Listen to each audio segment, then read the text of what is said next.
हमेशा ही निरोगी रहना चाहते हैं, रोग मुक्त रहते हुए शरीर बलिष्ठ रहे, बलशाली रहे, सुख का आभास होता रहे, शरीर में किसी भी प्रकार का कोई भी रोग जगह न बना पाए, इसके लिए एक बहुत ही अचूक उपाय है और वो है नित्य व्यायाम करना। नित्य व्यायाम करने का पुराने समय में ही एक श्लोक के माध्यम से लाभ बताया गया था। लाभ है, कैसे रहेगा?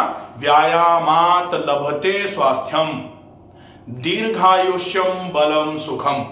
व्यायामात लभते स्वास्थ्यम दीर्घ आयुष्यम, एक तो स्वास्थ्य मिल रहा है, दूसरा दीर्घ आयु मिल रही है, दीर्घ आयुष्यम बलम सुखम, बल मिल रहा है,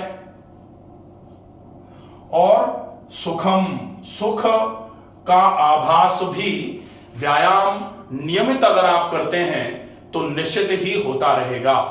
इसके अलावा आरोग्यम परमम भाग्यम, एक आरोग्य जो है वो परम भाग्य होता है। अगर शरीर निरोगी है आपका तो परम भाग्य की बात होती है ये। स्वास्थ्यम सर्वार्थ साधनम, स्वास्थ्य रहे अगर आपका शरीर स्वस्थ रहे तो ये बाकी सारी चीजों के लिए भी बहुत ही उपयोगी माना जाता है। ये जो श्लोक है, इस श्लोक के माध्यम से ये बताने की कोशिश करी गई थी कि अगर आप व्यायाम करते हैं तो आपको स्वास्थ्य मिलेगा, दीर्घ आयु तक स्वस्थ शरीर के साथ आप रह सकते हैं, आयु आपकी लंबी होगी, बलशाली रहेंगे आप। होता है बहुत सारे लोग ऐसे होते हैं कि यहां से वहां ग्लास भी रखने का मन नहीं कर रहा। शरीर कर्म सामर्थ्य, शरीर के स्वास्थ्य का एक लक्षण होता है कि शरीर में कर्म करने का सामर्थ्य रहे।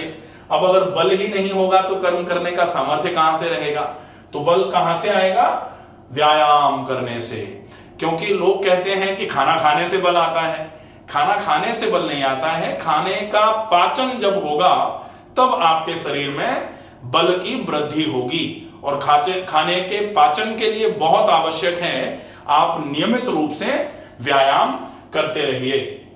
एक बहुत अच्छा श्लोक और बोला गया था, उसमें बोला कि अगर आप नियमित रूप से व्यायाम रोज कर रहे हैं, व्यायाम कुर्वते नित्यम, अगर आप नित्य व्यायाम कर रहे हैं तो फिर क्या होगा कि आप अगर कुछ उल्टा सीधा भी खा रहे हो, कहा जाता है कि आप अपथ्य का भोजन करते हैं, अपथ्य कारक आहार अगर आप ले लेते हैं, जिसको विरुद्ध आहार की श्रेणी में भी रखा जा सकता है।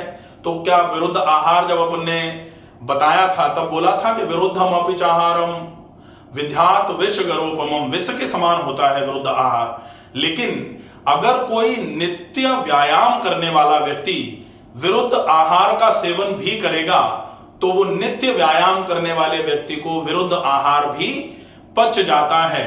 ये एक श्लोक के माध्यम से बोला गया था। इसमें क्या बोला था?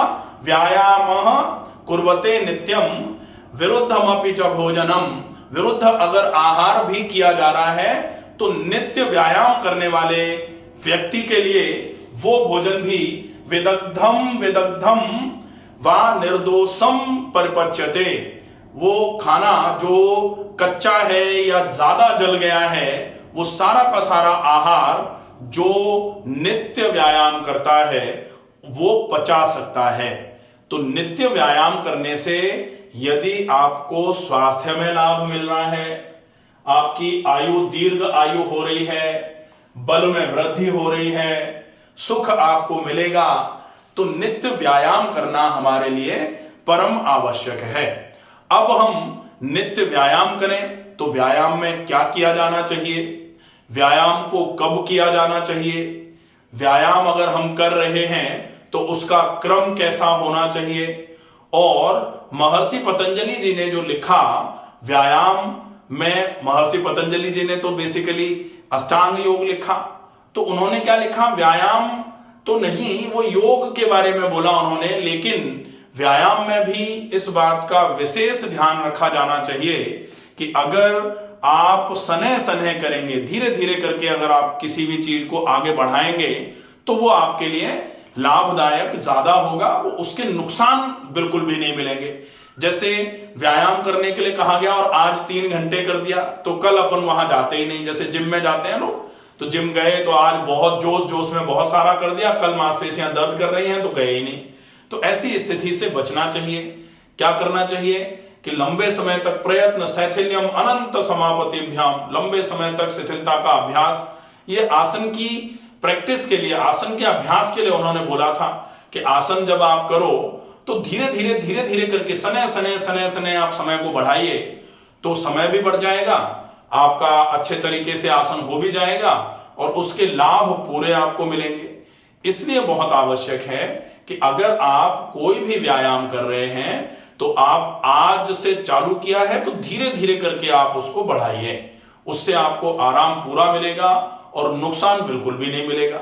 नहीं तो कभी कभी क्या होता है कि व्यायाम से आराम तो मिला नहीं, व्यायाम कर लिया कमर में दर्द बढ़ गया, किसी ने व्यायाम कर लिया कंधे में दर्द बढ़ गया, किसी ने व्यायाम कर लिया घुटने से लंगड़ाते हुए चल रहे हैं। तो ऐसी स्थिति नहीं आनी चाहिए। अब हम देखें कि व्यायाम में सर्वोत्तम व्यायाम की श्रेणी में जो रखा जाता है वो है आप टहलना कर सकते हैं। अगर आपके घुटने कमर एड़ी में दर्द नहीं है तो टहलना है तो धीमी धीमी गति से आप पहले 20 मिनट के हिसाब से टहल लीजिए। 20 मिनट आप पहले दिन टहलिए और रोज आप 5 मिनट बढ़ाते हुए कम से कम 40 मिनट तक टहलने का अभ्यास बना लीजिए। अब 40 मिनट टहलने का आपका अभ्यास हो जाए तो फिर आप थोड़ी स्पीड बढ़ाते हुए 40 मिनट टहलने में दूरी ज्यादा कवर करना चालू कर दीजिए। जैसे 40 मिनट में आपने कोशिश की तो 3 किलोमीटर टहलना चालू कर दिया था, अब धीरे धीरे करके उसी 40 मिनट में आप पहले 3 किलोमीटर के बाद 100 मीटर ज्यादा कर दीजिए, फिर 200 मीटर ज्यादा कर दीजिए, फिर 500 मीटर ज्यादा कर दीजिए। 3.5 किलोमीटर चलने लग गए अब 40 मिनट में। फिर धीरे धीरे करके इसको 40 मिनट में 4 किलोमीटर के आसपास पर ले आइए। फिर ये टहलने का व्यायाम हो गया। इस टहलने के व्यायाम के अलावा अगर आप चाहें तो सूर्य नमस्कार भी कर सकते हैं। व्यायाम का अर्थ क्या होता है? व्यायाम का अर्थ है व्यय धन आयाम। किसी भी आयाम में ऊर्जा का व्यय करना, यही तो व्यायाम है।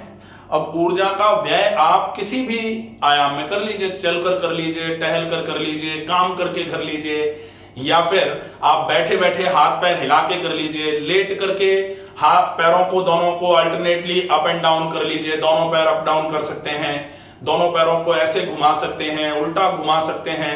कई प्रकार के व्यायाम होते हैं, कई प्रकार के आयामों में आप ऊर्जा का व्यय कर सकते हैं। तो आप जो आपसे अच्छे तरीके से हो जाए वो व्यायाम, जिसमें ऊर्जा का व्यय अच्छे तरीके से हो वो हो। और उसके अलावा प्राणायाम जो है, जिसमें प्राणों का आयाम, जिसमें वायु का आवागमन होता है, जिसमें श्वास का आवागमन होता है, वो जो है तस्मिन् सति श्वास प्रश्वास योगति विक्षेदः प्राणायाम, ये प्राणायाम की परिभाषा है। तो प्राणायाम में आप अनुलोम विलोम प्राणायाम और डीप ब्रीदिंग, दीर्घ श्वसन, इन 2 प्राणायामों का अभ्यास यदि कर पाए तो निश्चित ही ये सारे के सारे रोगों को धीरे धीरे करके शरीर में से निकालने का काम करेगा। अगर आप इतना कर लेते हैं तो निश्चित ही एक पार्ट जो आपके शरीर को हमेशा ही स्वस्थ रखने में आपकी मदद करेगा, इसका फॉलोअप आपका होना चालू हो जाएगा। आशा है ये वीडियो समझ में आया होगा। ज्यादा से ज्यादा लोगों को व्यायाम की आवश्यकता क्यों है ये समझाने हेतु इस वीडियो को शेयर कीजिए। अगर कोई चीज समझ में नहीं आ रही है तो फिर आप कमेंट बॉक्स में लिख करके प्रश्न पूछ सकते हैं, आपके प्रश्न का उत्तर दिया जाएगा। स्वस्थ रहिए, सुरक्षित रहिए। धन्यवाद।